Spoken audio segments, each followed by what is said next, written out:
Hello everyone, good morning. সকালবেলা ঘুম থেকে উঠে রিহু কিন্তু কিছুক্ষণ এইভাবে বিছনায় খেলা করে।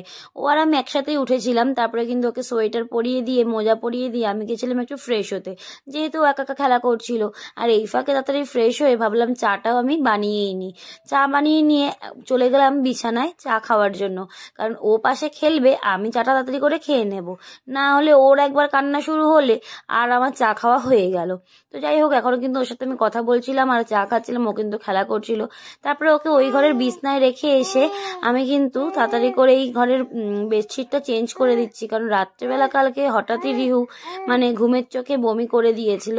তো ওটা বমি করে দিলে তো চেঞ্জ করতেই হয়, তাই না? তো যাই হোক, বেডশিটটা কিন্তু সকাল সকাল চেঞ্জ করে নিলাম। এই যে আমার বিছানা কিন্তু একেবারেই রেডি। এই বিছানায় তো আমি আর রিহুই থাকি, তাই জন্য রিহু সব জিনিসপত্র বিছানার ওপরেই রাখি, অসুবিধা হয় না আমার কোনো। আর তারপরে আজকে না, রিহুর কিন্তু 6 মান্থ কমপ্লিট হলো। তার জন্য কিন্তু একটা পেস্ট্রি এনে 6 মান্থের বার্থডে আমি সেলিব্রেট করেছিলাম। আর প্রত্যেকে তো মানে অনেকেই দেখি যে প্রত্যেক মাসে বার্থডে সেলিব্রেট করে। তো আমি প্রত্যেক মাসে বার্থডে সেলিব্রেট করি না। ওর জন্য কিন্তু আমি 3 মাসে একবার করেছিলাম, এই 6 মাসে একবার করেছি, আর 9 মাসে করবো, আবার 12 মাসে একবার করবো। মানে 12 মাসেটা তো করতেই হবে, তখন 1 বছর কমপ্লিট হয়ে যাবে যেহেতু।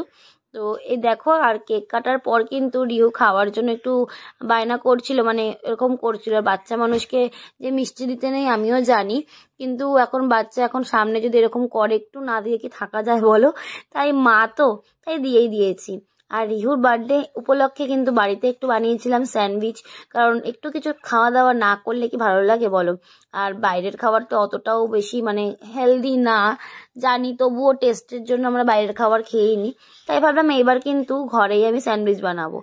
চিকেন আনতে যাওয়ার মতন কাউকে পাইনি, মানে ভাই যাচ্ছিল না চিকেন আনতে, তাই ঘরের মধ্যে আলু ছিল, আলু দিয়ে স্যান্ডউইচ বানিয়ে দিয়েছি।